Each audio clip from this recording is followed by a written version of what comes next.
Bom, então boa tarde, pessoal. Meu nome é Guilherme Sassi, eu sou residente de segundo ano de terapia intensiva aqui do CEPET. E o artigo que me foi incumbido é a patofisiologia do coronavírus na lesão pulmonar aguda pelo Covid. Então esse artigo é um artigo de opinião, publicado agora em fevereiro de 2022 na Critical Care. E eu destaquei aqui dois autores. Um é o Luigi Camporota, que ele é especialista em ventilação mecânica e especialista em doenças pulmonares, e ele trabalha na King's College de Londres. E o outro é o Luciano Gattinoni, que é um ícone na ventilação e nas doenças pulmonares. Então ele começa trazendo uma breve introdução sobre o COVID. Ele fala que a SARA por COVID ela foi identificada primeiro em dezembro de 2019. Os dados mais recentes que eu peguei essa semana da Organização Mundial da Saúde, eles mostram que já teve 497 milhões de casos positivos e 6 milhões de óbitos. O artigo ele fala que aproximadamente 20% das pessoas que positivam para o COVID acabam evoluindo para um quadro de pneumonia. E ele cita que a pneumonia, a SARA pelo COVID, ela é semelhante à SARA por outras causas. Então vai ter infiltrados bilaterais, ela vai se apresentar com uma relação PO2-FiO2 menor do que 300 e vai ter um aumento do espaço morto. E ele cita como fatores de risco para a mortalidade, fatores demográficos, que vão incluir, dentro da demografia, sexo, etnia, classe social, as comorbidades prévias do doente e a severidade na apresentação da doença. Então, iniciando o artigo nas anormalidades das trocas gasosas, ele começa apresentando que a SARA para o COVID, a apresentação inicial dela vai se dar geralmente com uma relação PO2-FiO2 menor do que 200, então seria uma SARA moderada. Inicialmente, o volume pulmonar para a troca gasosa ele ainda está preservado. A característica principal vão ser lesões em vidro fosco, que inicialmente na doença vão se dar mais em regiões periféricas, mas conforme ela avança vai tomando todo o parênquima pulmonar. E o que difere das SARAs por outras etiologias é que no COVID vai ter mínimas consolidações alveolares. E aqui ele destaca que as SARAs por outras etiologias, a gravidade e a hipoxemia do paciente está muito relacionada à quantidade de consolidação que vai ter no exame de imagem. E que isso no COVID não se vê porque ele se apresenta com poucas consolidações. Então, basicamente, o motivo pelo qual o paciente vai ficar ruim é pelo shunt, né? Então ele apresenta principalmente dois tipos de shunt. Um que a relação ventilação-perfusão vai estar diminuída pelo hiperfluxo, então vai ser um hiperfluxo de áreas mal ventiladas que vai causar hipoxemia do paciente. E quando tem a relação ventilação-perfusão elevada, pela diminuição do fluxo sanguíneo. Então isso vai ser uma hipoperfusão de áreas bem ventiladas, que vai acabar gerando uma hipercapnia. Com relação à relação ventilação-perfusão diminuída, ele cita que, inicialmente, isso se dá por um aumento do débito cardíaco, e é primariamente por um shunt intrapulmonar e por um shunt esplâncnico. Ele separa as causas em funcionais e estruturais. Então, dentro das causas funcionais, vai ter a perda da vasoconstrição por hipóxia, vasoplegia e a hiperemia inflamatória. E dentro das causas estruturais vai ter a dilatação vascular, o aumento excessivo de neovasos e a malformação vascular. Então esses capilares que estão sendo formados, eles vão acabar fazendo conexões arteriovenosas que não deveriam acontecer, e isso acaba fazendo um shunt. E essas causas estruturais elas vão se apresentar na imagem com o aspecto de árvore em brotamento. Já no shunt em que a relação ventilação-perfusão está elevada, vai acontecer principalmente pela vasoconstrição e pela oclusão vascular por microtrombos. Também ele separa em estruturais e funcionais. Nas estruturais, a principal seria a microtrombose, e as funcionais, o edema inflamatório e hidrostático, que acontece mais no decorrer da doença, conforme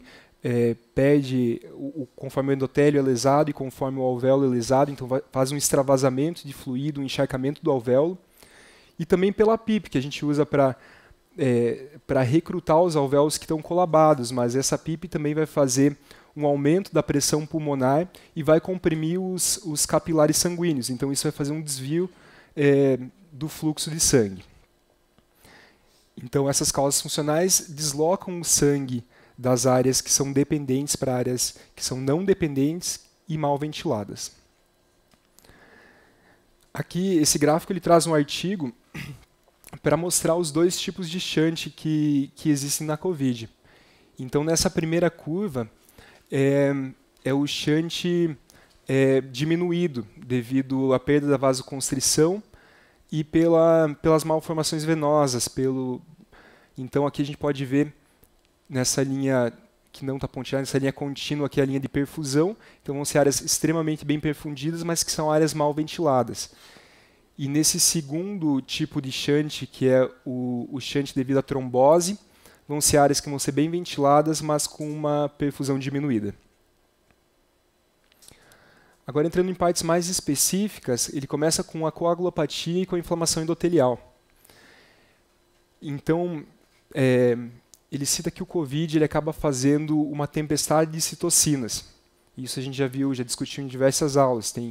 É mediado por interleucinas, mas ele cita aqui no artigo duas principais, que são as spike proteins e os receptores da enzima conversora da angiotensina tipo 2. Esses receptores eles estão muito presentes nas células endoteliais e nas células alveolares do tipo 2.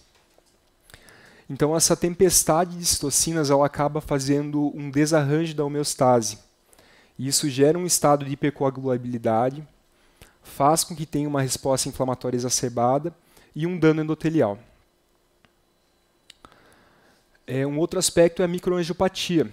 Então, que nos estadios iniciais da doença, ela vai se dar por um infiltrado linfocítico em regiões mais periféricas. Devido a esses infiltrados, vai ter um depósito de fibrina intraalveolar e um dano na membrana hialina. E isso vai causar um dano alveolar difuso e exudativo. Já nos estágios mais tardios da doença, a microangiopatia vai se dar por microtrombos vasculares e pela angiogênese exacerbada. Com relação à trombose, ele enfatiza que ela está mais relacionada a áreas de hipoperfusão, mas também pode acontecer em áreas bem perfundidas, e isso está muito relacionado ao receptor da enzima da conversora da angiotensina tipo 2, que vai fazer uma diminuição da enzima conversora da angiotensina tipo 2, acaba fazendo um acúmulo de angiotensina e isso gera uma resposta inflamatória exacerbada. Esse slide aqui eu tirei de uma apresentação do Albert Einstein, só para a gente entender o papel da angiotensina. Então aqui a angiotensina tipo 2 ela tem um papel de vasoconstrição, de inflamação e faz um estresse oxidativo. E o COVID ele faz uma competição com essa molécula pela enzima conversora. E ele impede a conversão da angiotensina tipo 2 na angiotensina tipo 1 e 7, que é responsável pela vasodilatação, antiproliferação, antifibrose e pela liberação de vasodilatadores. Então, como vai ter diminuição da conversão, vai acumular angiotensina tipo 2 e vai fazer um estado pró-inflamatório e pró-trombótico. Então, essa cascata inflamatória vai fazer com que aconteça a vasoconstrição em áreas bem ventiladas. A resposta inflamatória também vai ser responsável pela anormalidade de tônus vascular. Então, os pacientes eles vão perder a resposta fisiológica de vasoconstrição secundária à hipóxia. Essa resposta em um indivíduo saudável, conforme tem uma região pulmonar que está sofrendo por hipóxia, a tendência é que o vaso se feche para deslocar o sangue para áreas melhores ventiladas. E essa perda dessa resposta fisiológica vai causar também a hipoperfusão de áreas mal ventiladas. E aqui é importante, porque vai diminuir a ventilação e vai aumentar a perfusão dessas áreas. Um outro aspecto citado pelo artigo é com relação ao drive respiratório, ao esforço e à dispneia. Então, inicialmente, o paciente que está hipóxico, ele vai ter um aumento do drive respiratório. E esse drive respiratório aumentado, em início, ele vai começar com um aumento do volume corrente e não da frequência respiratória. Esse aumento do volume corrente, ele vai fazer com que aumente a pressão negativa inspiratória e a pressão transpulmonar. Somente no estágio mais tardio da doença, um estágio de maior hipoxemia, que o paciente vai começar a apresentar um aumento da frequência respiratória. E essa análise desses dois estadios e da diferença entre o aumento do volume corrente e da frequência respiratória leva a 3 conclusões. A primeira é da hipoxemia silenciosa, que é um paciente que vai estar hipoxêmico, mas não vai estar dando sinais de fome de ar, não vai dar sinais claros de dispneia. O segundo é que a taquipneia já é um sinal mais tardio da hipoxemia. E o terceiro é que o aumento desse esforço do paciente vai acabar aumentando o estresse e a tensão pulmonar. E esses 3 fatores eles vão ser responsáveis pela lesão pulmonar autoinduzida. Então, com relação a essa lesão pulmonar autoinduzida, basicamente ela se dá pelo aumento do esforço ventilatório, seja pelo aumento do volume corrente ou pela frequência respiratória, que gera mais lesão e que faz uma sensação de piora da dispneia no paciente. Isso acaba gerando um ciclo que se autoalimenta. Também tem um papel importante na psile a inflamação. Então, como a gente viu essa cascata inflamatória, vai lesar os alvéolos, vai lesar a parede do endotélio, vai fazer extravasamento de fluido, vai encharcar os alvéolos e vai aumentar o edema. Esse edema vai contribuir com o shunt, deslocando o sangue para outras áreas menos ventiladas e vai diminuir o volume pulmonar para trocas gasosas. Isso vai acabar gerando mais hipoxemia, vai contribuir com o aumento do drive respiratório, que por sua vez vai aumentar o volume corrente, a frequência respiratória e a pressão transpulmonar, e vai acabar gerando mais lesão autoinduzida, e é um novo ciclo que fica se autoalimentando. Essa figura aqui é do artigo e foi para exemplificar esses mecanismos da psile. Então, com a hipoxemia gerando dispneia, gerando no paciente a sensação de fome de ar, que vai causar um aumento do drive respiratório e um aumento do esforço, que vai acabar gerando mais lesão, mais hipoxemia, e isso vai aumentando o ciclo. E nessa segunda parte da imagem, para mostrar que a hipercapnia, a hipóxia e a acidose vão estimular os centros respiratórios, então vão fazer com que o pulmão aumente o volume corrente, aumente a frequência respiratória, e na parte cerebral que tenha a sensação da fome de ar. Por último, o artigo trata da mecânica pulmonar do COVID. Então ele fala que, novamente, que a SARA pelo COVID ela se apresenta inicialmente como uma SARA moderada, e nos diversos estudos que foram feitos nas cortes, eles viram que a complacência pulmonar dos pacientes ela é variável. Então, desde menor de 30 até maiores que 45. Eles citam que nesses estudos, cerca de 25% dos pacientes chega a ter uma complacência pulmonar inicial maior do que 45. Então, comparando a SARA pelo COVID com outras SARAs, fazendo uma equiparação da PO2-FiO2, eles viram que a SARA pelo COVID tem maior complacência e uma menor massa tecidual não aerada. Então, isso leva a uma conclusão que o mecanismo da SARA pelo COVID, os mecanismos de hipóxia, eles são diferentes na SARA pelo COVID e das SARAs, enfim, por outras etiologias. Ainda com relação à mecânica pulmonar, inicialmente os pacientes vão se apresentar com um pulmão com baixa elastância, com baixa recrutabilidade, um baixo peso pulmonar, Isso vai gerar um déficit perfusional e um aumento do espaço morto. Já em estágios mais tardios da doença, essa mecânica pulmonar ela muda. Então, o pulmão ele vai ficar com alta elastância, com uma alta recrutabilidade e um alto peso pulmonar. E em estágios terminais da doença, vai acontecer uma fibrose pulmonar irreversível, que vai tornar quase irrecrutável o pulmão. E, bom, a gente viu como que é esse final da doença do Covid, né? Seria isso. Obrigado.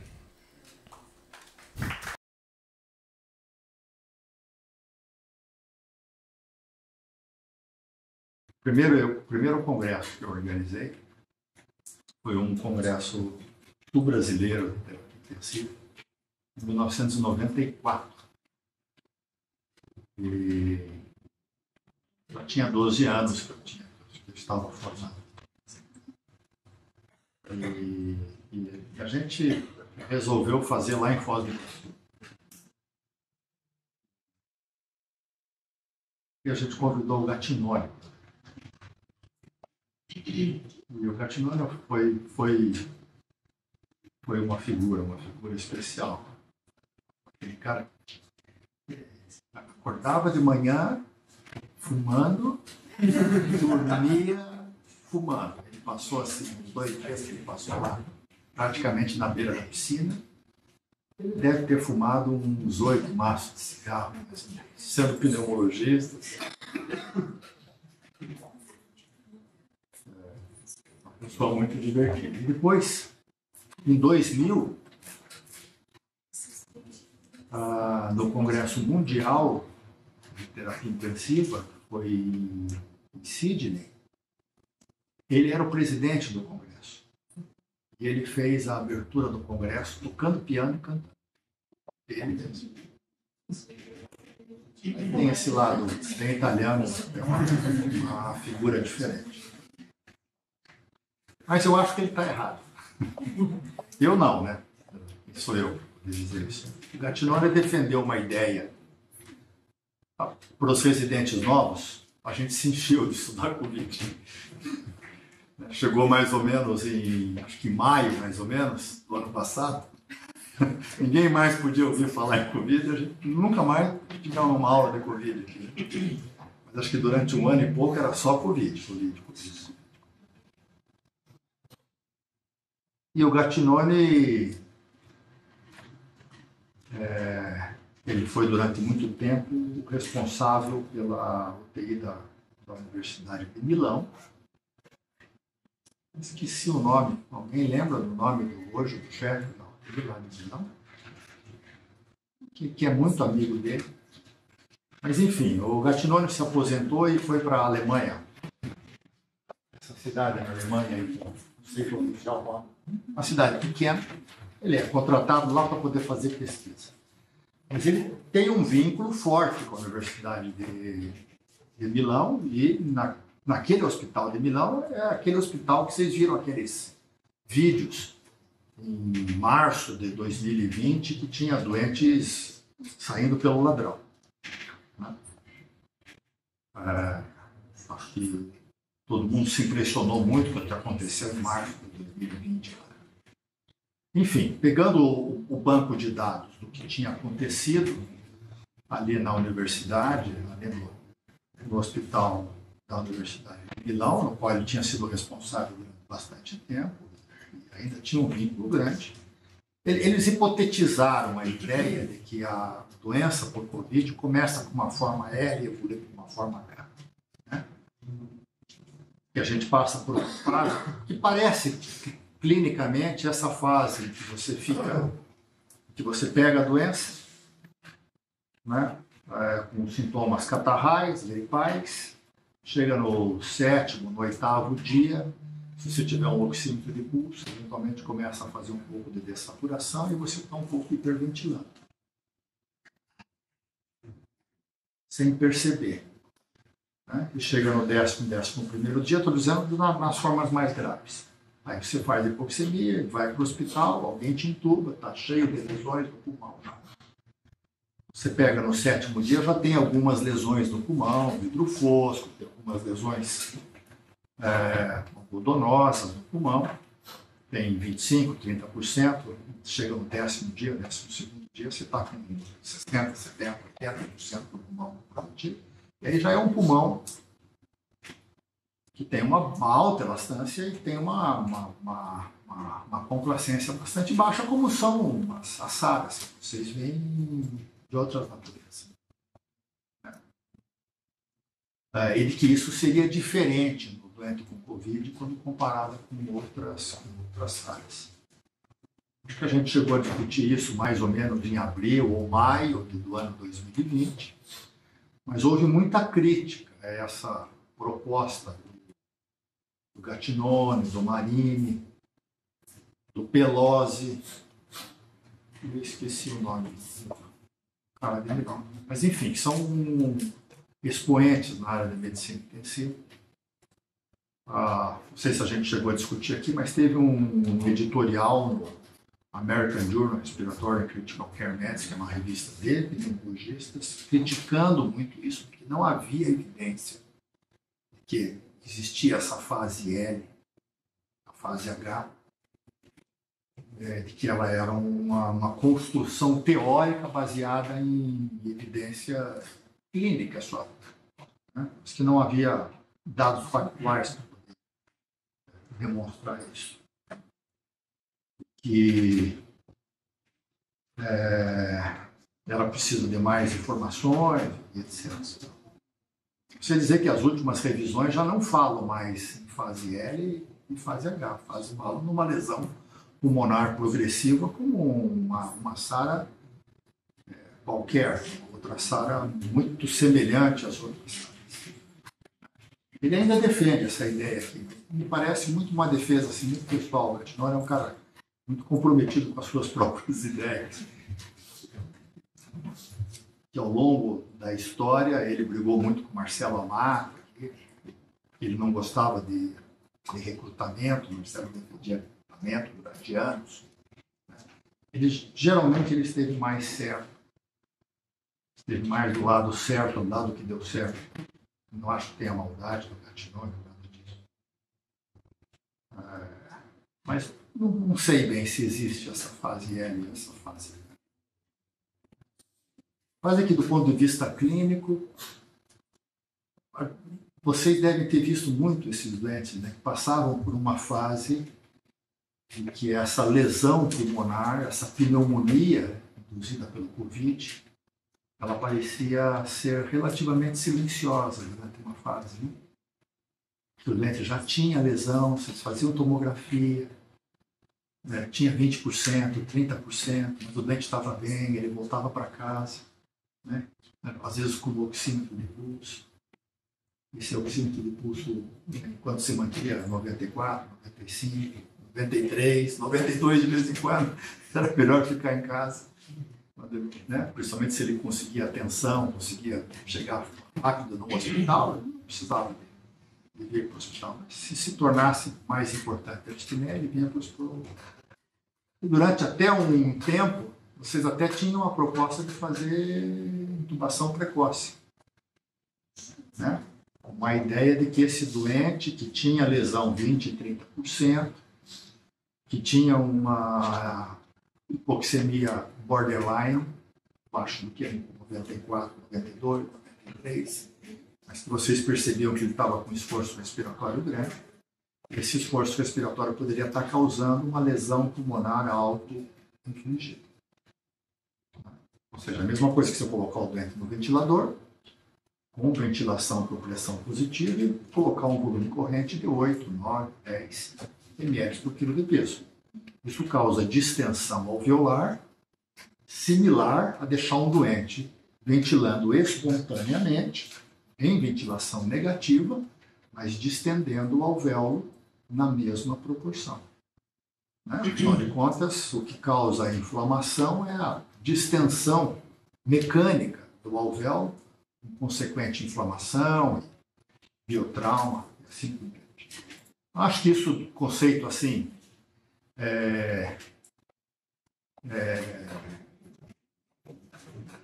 experimental e racional, fisiopatológico, acho que ele está muito bem estruturado, né?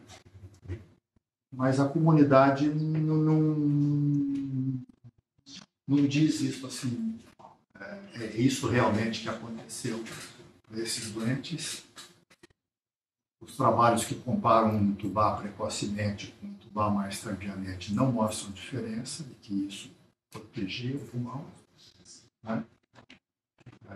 Que a gente deveria se comportar frente a um doente com injúria pulmonar aguda por Covid igual a um doente que tivesse uma lesão pulmonar por outro patógeno, uma lesão pulmonar por uma infecção extrapulmonar, assim por diante. Ou seja, os mecanismos de intubação é refratariedade à oxigenação com a administração de oxigênios em doses crescentes por via nasal ou por máscara, sem que isso fizesse diferença, eventualmente, você intubar um doente com camaleontina. Alguém quer fazer alguma discussão até aqui?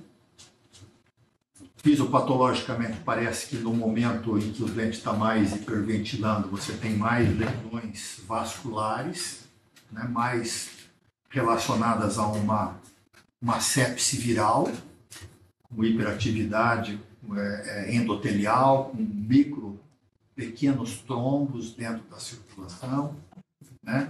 Ou seja, diminuindo em algumas áreas do pulmão, principalmente aquelas com vidro fosco, a perfusão, mas mantendo a ventilação, ou seja, áreas de VQ alto. Alta ventilação, pouca perfusão naquelas áreas, mas que responde à administração de oxigênio, como são as áreas de VQ normalmente. Até que isso eventualmente cause mais inflamação, causando mais inflamação, aí você tem mais acúmulo de líquido intersticial, mais perda de surfactante, mais colapso alveolar, mais alvéolos inundados. E daí, consequentemente, você tem, mesmo que a perfusão em algumas áreas sejam diminuídas, a ventilação cai tanto que você começa a ter shunt.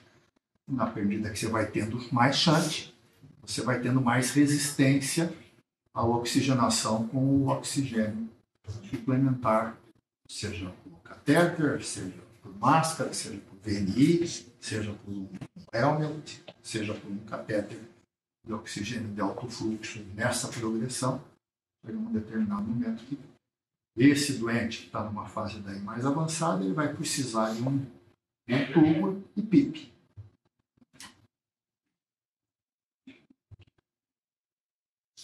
Não foi discutido aqui, mas há uma ideia de que quando você compara os doentes que têm SARA por pneumonia ou têm SARA por uma infecção intraabdominal, o que ela é diferente da SARA pelo Covid.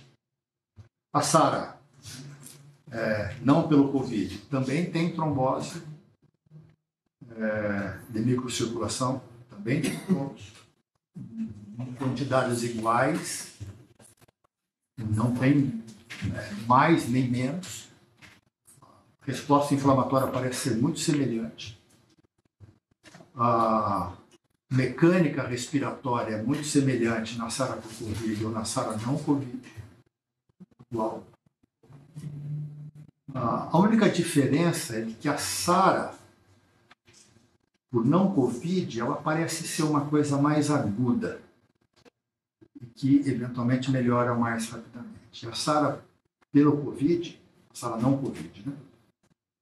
Faz uma pneumonia comunitária, faz uma SARA por infecção abdominal, rapidamente, em 24, 48 horas, você tem o teu pico pior.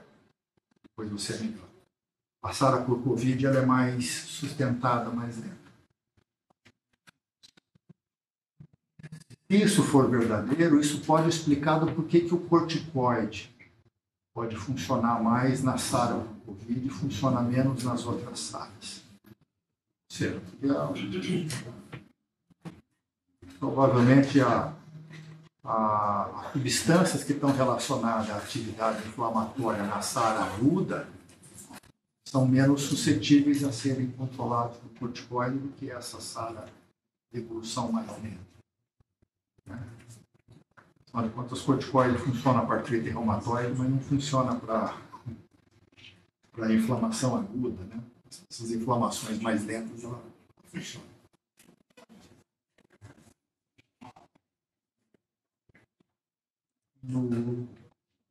Você chegou a assistir a aula de corticoide lá no Congresso de Bruxelas? A aula de corticoide.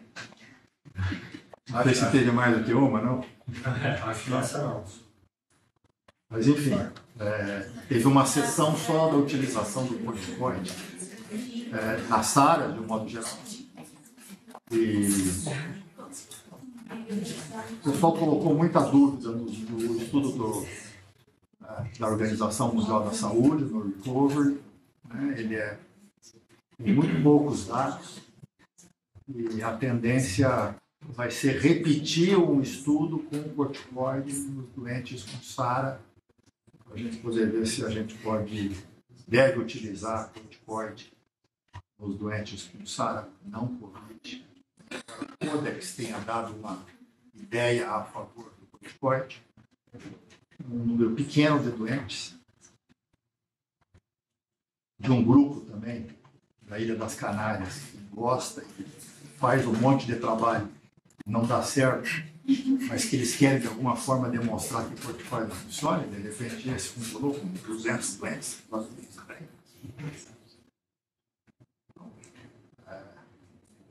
Eu estava conversando com o Ismar aqui nessa sala aqui ontem. O Ismar é o dono do Hospital das Nações. Ele teve Covid e ele fez mais ou menos uns 10 tratamentos. Ele me perguntou: e Álvaro, o que você faz para Covid? Só receita uma boa unidade de terapia intensiva. Mas nem corticoide, nem corticoide. Não vou dizer isso, senão vai virar uma. Mas acho que é uma doença que realmente depende do suporte. Se estudou demais, muito provavelmente um mecanismo fitopatológico. A única diferença é que ele é um pouquinho mais lento do que as outras.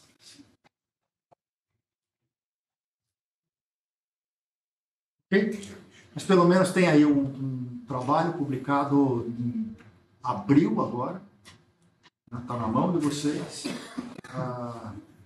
na Current Opinion, Critical Care, do Gattinone, que traça aí alguma forma diferente de poder encarar essa pneumonia.